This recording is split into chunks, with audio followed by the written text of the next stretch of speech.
Hello, welcome to this video, and this video is going to be called Did Grumpy Old Men Save Real Music? Right, I'm going to tell you the answer. No, they didn't, and they won't. Right? So, what's this about? Okay? I'm going to champion some grumpy old men. I think I'm getting to an age now, I don't want to admit it, I want to still think there's still a little bit of youth in me left. I'm 55 years old at the moment, and recently, over the last few years, I'm getting described as old more and more. People don't mean to do it, but they do it, and suddenly I'm thinking, am I becoming the old man? I work a lot with young kids, and they'll say things like, well, what was it like in the war? I tell you what happened the other day. I was chatting to someone, and they found out that I played with Robert Plant, and they went, "Oh my God, you played with Robert Plant? Was that before or after Led Zeppelin?" Right, before the latest that could have been was 1968, which is the year I was born. If I'd have played with him then, right, I would have been 20, so I'd have been born in 1948, which means I would now be 75 years old. Right, I don't like this, right, but I am rapidly becoming an old man. Now, I was grumpy from day one, so I'm definitely going to be a grumpy old man, and this studio that I shoot my videos does have a name, right? And the name of this studio is Grumpy's Shed. I'm a grumpy old man, right? I grew up listening to real music. Music played by real musicians in the studio together, looking at each other, playing songs that they'd written, which is the expression of their view of the world. And those are the values that I hold dear. And I'm sure it's the values that all you grumpy old men who are watching this video hold dear. And for all of you youngsters who are watching this video, oh my God, the phone's gone off again. Hang on, I'm going to have to answer this. Mom, can I call you back in a bit? I'm shooting a video. No, I'm shooting a video, and it's all going to be on my YouTube. You keep calling, so I'll call you when I'm finished. Look, I'm going to bed, Andrew. All right then. So don't call me too soon. I won't do that. All right. All right then. See you then. Bye. Bye. Bye. That's my mom. Real life. This is the great theme of this week, right? This is what these videos are about, and it's the dichotomy for me of being a decent person and being a musician. That's a theme that is in my mind at the moment. But here, we're not talking about that. What we're talking about is grumpy old men and did they save real music. So I've just defined what I think real music is. Okay? Now that is a cultural construct of my generation. Those are the values that were put onto me. Young people don't have those values. Music has a much more functional aspect to them. It's much more a backdrop of their experience. It's something that you pick up and drop. It's not something that you own. I own all these behind me. You don't own a download or a stream.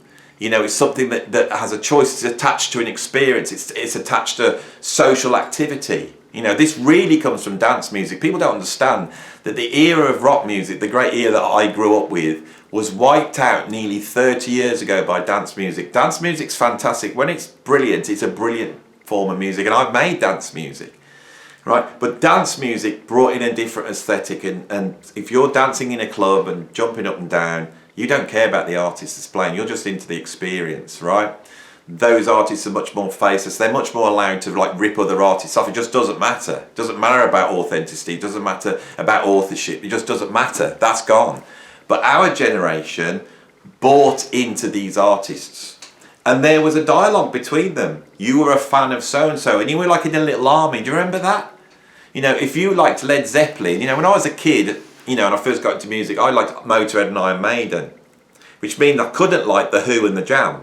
That was another bunch of kids that liked The Who and The Jam. I liked The Who, and I couldn't see how The Who were that different to Led Zeppelin to me, but I knew I couldn't like The Who. And my mate that was into The Jam and the Specials and The Who, right, the mods basically, he brought me an album by The Who, and I loved it, But I didn't really love it because it wasn't part of I wasn't part of that army, right? I was in another army. I had an allegiance to certain bands. right? If they brought a new album out, I bought that album and it would be bad, but I wouldn't get rid of that album because I had to have all the albums.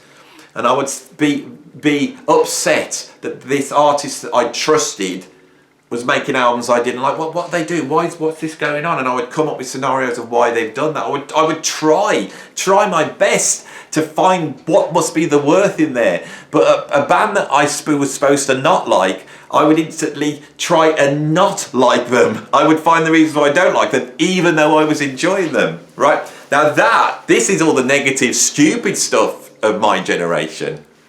You know, to just quote a Who song. That's the stuff that was silly. You know, I meet people of my age now and they just will not listen to certain groups because they decide they didn't like them when they were 14 years old. It's incredible, right? Our generation, when we were young, we were prejudiced and stuck in our ways when it came to music. So once we get old, we're really stuck in our ways, but we have an allegiance to these bands. Now, this is the thing I want to discuss on this video, is that the music industry has changed. It's really changed, right? And many people who watch this channel will bemoan those changes. And they will blame often the fact that they don't like modern music, and we don't like it, do we? And my videos where I go, you know, if I did a video and it was like titled why all pop music's crap. In fact, I think I've done one called that. It's going to get views because all the grumpy old men go, yeah, look at that, he's right, he is. And then I come on and there's an old bloke there and he's saying it's all rubbish nowadays. And I agree with him totally, you know. The most successful video on this channel is why all modern jazz sounds the same. Yeah, it bloody does, doesn't it? It does, doesn't it? It's all rubbish, isn't it? They don't have to play jazz nowadays. In the old days when I used to listen to music, kid, they were all brilliant then, but they're not. I know that that's there, right? You know, I'm running a channel here. I want to talk about music, but I've got to do all that. I've got to push those buttons. You know, I have worked in the music industry. I know how this works, right? And me and a grumpy old man, I agree with it all. You know, it is all rubbish. Everything's rubbish now. Everything is rubbish nowadays, right?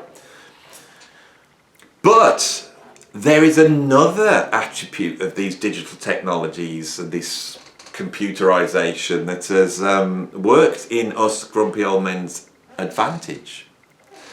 If you take our allegiance to these old bands, right, the fact that we're part of an army, that we're going to support them whatever, right, if you take that and you mix that with the ability through digital technologies to control the manufacture and the distribution, the democratization of the means of production of music. In other words, you don't have to spend £250,000 in a studio. You don't have to film a video with a full camera crew. You don't have to have a record label that's going to pay to press your records, then stick them in lorries and airplanes and distribute them all over the world. So if somebody hears about you in Tokyo, they can walk into a record shop and think they're going to have your album there. That was distribution. That was an incredible thing. It cost a ton of money, and because it cost a ton of money, the record companies would have to weigh the risk of signing you, right? So you had to be good. You know, they would see something, go, this person's good, or they're popular, or wherever it is. I'm sure people give shout at me, there's all other things. But there had to be a market value before you started to spend £200,000 or $200,000 to go through that process. So somebody would know about you in Tokyo enough to walk into the shop and go, I want that, right? And that costs a lot of money. And so when you're making albums have to, in the old days, they had to do at least 20 or 30,000 copies just to cut even. And the thing is that then you had the record deal, and the record deal was stacked against the artist, right? These are all the bad stuff about the old days, you know, is that you could be out there selling loads and loads and loads, but the trouble is you'd sign some deal where you're having to pay for all these sorts of things, chauffeur-driven cars and hotels and photo sessions, and they got the top photographer and they got their mate shooting the video, and you're there doing the work, and your deal says, well, yeah, but we take that money, we give it to them first. Once we've paid them all off, you're going to get some in a bit, you're going to get some in a bit. Oh, you're not selling so much now. We've nearly paid this lot off. Oh, I don't know, you know, you're not really selling that much. Or think you drop you. We came out all right of it, all us lot paid, but bye-bye, right? And what all those bands where that happened to them, they go, what do we do now? Right? And they realised once they dropped down that popular success that they'd had, that, you know, all the people that were just casual listeners, right? Because they've always been there, it's always been there. Right, all the casual listeners have walked away. They don't care about that band, but the hardcore army, those fans that are of my age, it just will not happen now in this day and age. But the people of my age that had bought into this band, right, when they were 14 years old, they're going to stick by you. And now you have digital technology, so you haven't got to have a deal to pay for the recording. You haven't got to press it because you can just stick it online. And because you are now talking directly to your audience, you have a relationship with them, you can now say, look, do you want this album? We'll give it you direct. And the brilliance of that is that artist does not have to sell so much. It doesn't have to market so much. You can put a tour together and that audience is going to come up, and they can guarantee that if they're making t-shirts, these people are going to buy every single t-shirt. If they make an album and there's 15 different versions of it, there's the box set, there's the picture disc, there's the one that's pressed on a toilet roll, all those things these people are going to buy because they support. This is a beautiful thing, right? But this thing that I'm describing is happening primarily amongst my generation and up, right? And it's allowing these artists to keep going. If that digital technology wasn't there, they would be gone. One-hit wonders or whatever it is. I mean, the amount of one-hit wonders that are still able to keep their career going because that one-hit wonder enabled them to just carve out a little space within the audience that they are now in contact with. And the fact that the audience has grown up with this act and then suddenly they're now in direct contact, they can see them sitting in their garden having a cup of tea, or they can see the fact they're on holiday, you know. My hero was John McLaughlin. He was like a mythical figure to me. I would go down the library and I would go through jazz books, and if I found a book that had a photograph of him in a paragraph, I would hire that book up and I would go and read that paragraph over and over again. This is where I assimilated all my knowledge, was like this, in little bite-sized chunks, you know. Now, I know what John McLaughlin's dog looks like. I know where he's gone on holiday, right? You know, he was up in the snow the other day having a wander around with his kids, right? We're in direct contact with this guy, so if he's doing something, I know about it straight away. Straight to me, I know what's going on, right? This has been a revolution for what is now known as legacy artists, right? And if you value the idea of real music, right, then, even though I said no at the beginning of this video, it could be argued that us grumpy old men and women are keeping alive that zone of real music. When we all pass on and we're gone, it's gone. Now, I'm gonna relate a couple of stories to you regarding this, which is what promoted this video. The first one was a few years ago. They erected a statue to John Bonham. It was erected in Redditch, which is just up the road from here. I was actually involved a little bit in the development of that statue, and Robert Plant was involved with it as well. I can remember chatting to Robert about this, and he really wanted to make sure that statue was a cool statue. And what he meant by that is that in the future, when no one knows who Led Zeppelin is, this is precisely his words, when nobody remembers Led Zeppelin and they come across this sculpture, they go, oh, what's this? And it will be a cool sculpture. Now, there's so many awful sculptures to rock legends all over the place.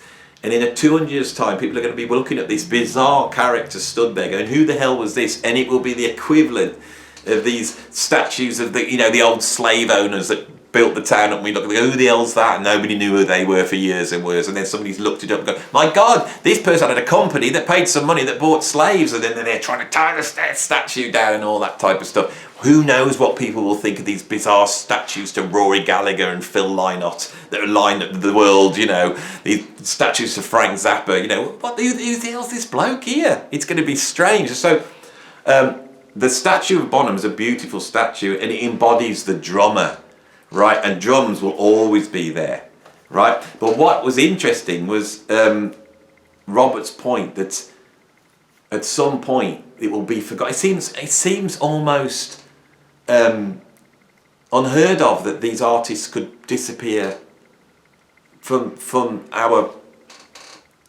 consciousness. But if we go back to the 1930s, I'm going to tell you one of the biggest artists of the 1930s, at least here in the UK, and that was Ivan Novello.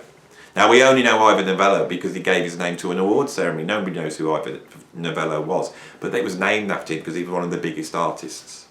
Right, if you start going through artists, you know, why have some survived? It's not because they were popular, it's because they were innovatory and influential. But that influence will only last a certain time.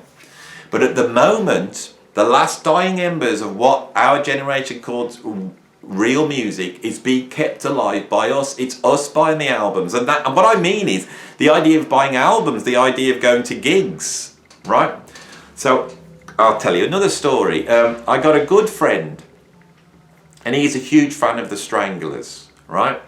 And the original drummer of the Stranglers died a few years back. But before that happened, his position was taken over by a fantastic drummer called Jim McCauley. Now, Jim McCauley was my drum student many years ago, and I've just contacted Jim because I'm going to follow up this video. Because Jim's not he's not my age, he's not young, but he's not old, he's not the generation of the Stranglers. But that's his gig, and I want to talk to him about his experiences of playing with the Stranglers. The Stranglers are an interesting band anyway for this channel because they sort of sit on the cusp between punk and prog, which is very interesting to me. But I want to talk about that legacy as well and how that works, and the fact that this band is still able to keep going because that core audience is still there. And a friend of mine is a huge Stranglers fan, and because we're all networked together, you then get this weird mix. I got my friend who's a huge Stranglers fan, and he's friends with me, and I'm friends with Jim from the Stranglers, and then he could see, and he's going, "My God, are you friends with Jim?" I said, "Yeah." You know, "Oh, is there any chance, you know, you could get me some tickets?" Or I'll try my best, you know. And this thing that wouldn't have existed before is going on. My friend who's a fan of the Stranglers is 60 years old. I can't believe it because when I first met him he was about 25, but he's 60 years old and he's still there supporting that band because he loves that band. Right? Now, the last story before I finish this video. I used to play in a band called Quill, and in that band was the drummer Bev Bevan, who'd been in the Moving ELO. And our audience was that audience, a lot older than me, and that band, we were really doing some great gigs. We had a hardcore following that would turn up. We could play theatres, you know, make decent money, have a great time, playing music from all sorts of eras, really celebrating Bev's past career, but also the past career of other artists. You know, it was a beautiful gig to do.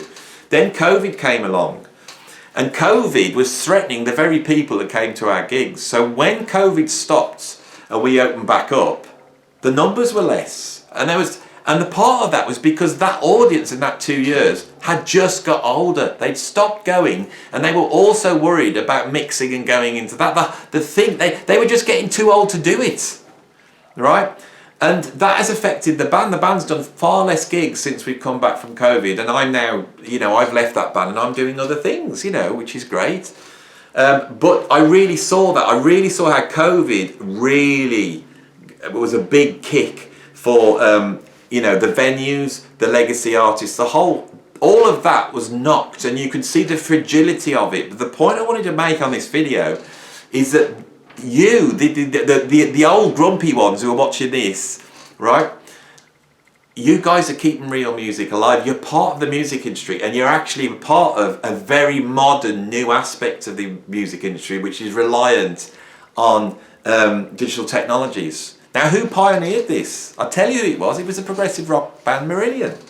Marillion were huge in the 80s. They created a huge audience. But as their singer left, and then, you know, they changed their sound, and they then were able to grab their audience and basically get the audience to be the record company and pay. They invented kickstarting, they invented Patreon, they invented self-releasing. I mean, there's other bands that did it as well. I'm sure people could shout at me. But this was created by the legacy artists. You know, the band that I used to play in IQ did exactly the same thing.